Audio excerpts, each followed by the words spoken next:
Okay, thank you. My name is Iregi MWENJA. I am the founder and the CEO of PDO Kenya.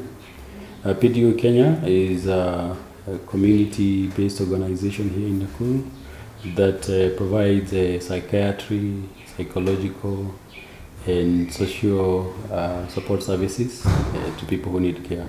And we focus mostly on people who are unable to access care for various reasons. At PDO actually, we say that we formed the organization because of a need, but also because of a personal experience. So those of us in the founding team had a lived experience that prompted us to think, how can we be part of the solution and rather not be part of the problem by complaining and doing nothing. So we came together and said, can we come up with a platform that will enable disadvantaged people in our community access quality care? And that platform became PDO. But just to take you back a bit, personally I had received a psychiatric diagnosis of ADHD, attention deficit and hyperactivity disorder, which came 30 years late. At that point, I was working in Nairobi doing wildlife conservation work with some international NGO. But I felt that this new diagnosis for me was like the defining moment of my life. I felt like I needed to do something different.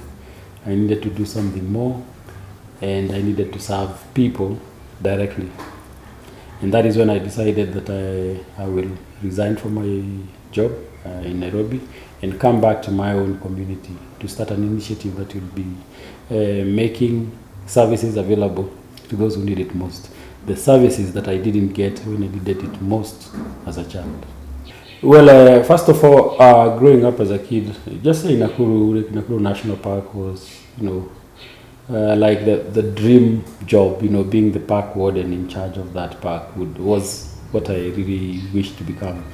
And luckily, I got into wildlife conservation and I got a job with KWS and became a park warden in Mount Elgon National Park, Nakuru, Saiwa National Park. And at some point, I was in charge of Kiunga Marine and Dodori National Reserve.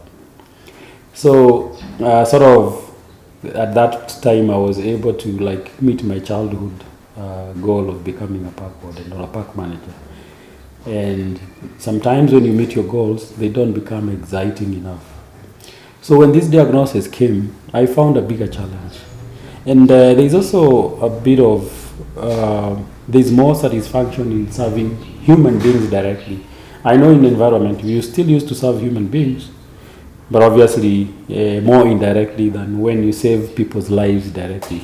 Here we deal with suicide, An intervention, if you don't make it in 30 minutes, you lose a life, directly lose a life. So I felt this was a bigger calling, and I had already achieved my initial childhood dream, and I didn't have any other bigger challenge. This became a bigger challenge for me, and mental health is indeed a big challenge. We have various studies that have given statistics of people who are affected by mental illness. In Kenya, we have a government study that put the figure to 10.8% of the population having a mental illness at any point. So 1 in every 10 people in our country at this point in time has a mental health condition. Well, it doesn't have to be severe. It is a spectrum from mild to severe, but at least 1 in every 10 is affected. First of all of us, when you say the word mental health, all of us have mental health. All of us have physical health. So when things are not going okay, we can say you probably have a mental illness or you have some mental distress or something. And it doesn't mean that to have a mental illness, you will have to be severely sick and you'll have to behave abnormally and act abnormally. it only means that certain aspects of your sometimes emotional, psychological well-being is not okay. Some of these things manifest in your behavior, in your actions, and in your moods. They don't necessarily have to be things that people even say outwardly. For example, in my case, I suffer from inattention. Nobody can see the inattention that I struggle with to remain focused.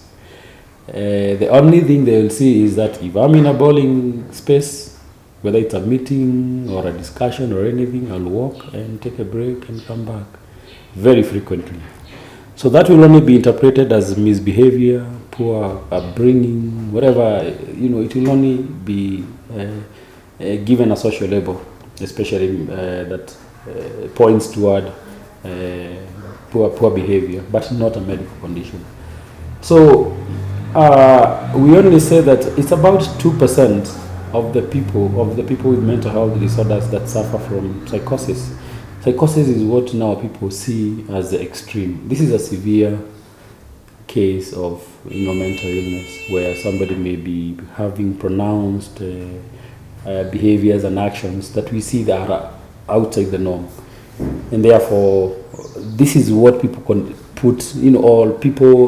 consider to be a mental illness. But this is only 2%. And I always say at PDO we focus more on the 98%. Because that 98% is where me and you are, and is where we will stop or arrest any condition that will go to the 2%. Well, you see, mental health conditions for different people is caused by different factors.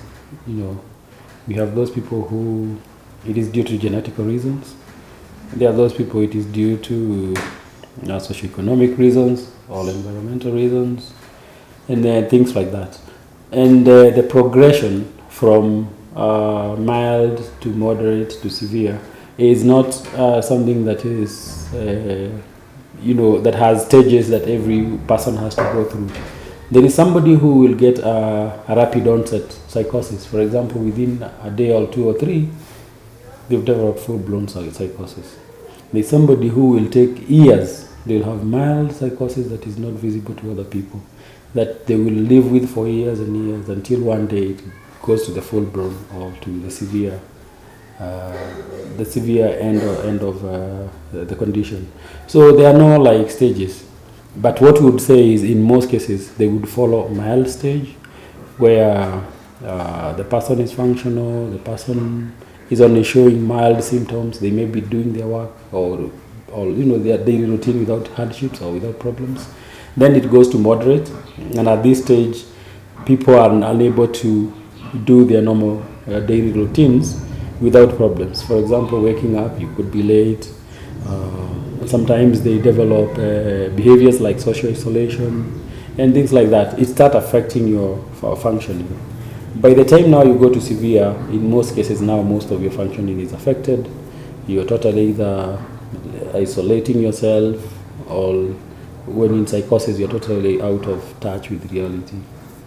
Well, with all medical conditions and diseases, they are most of them will have ways of trying to ensure that you have a lower probability of developing a condition.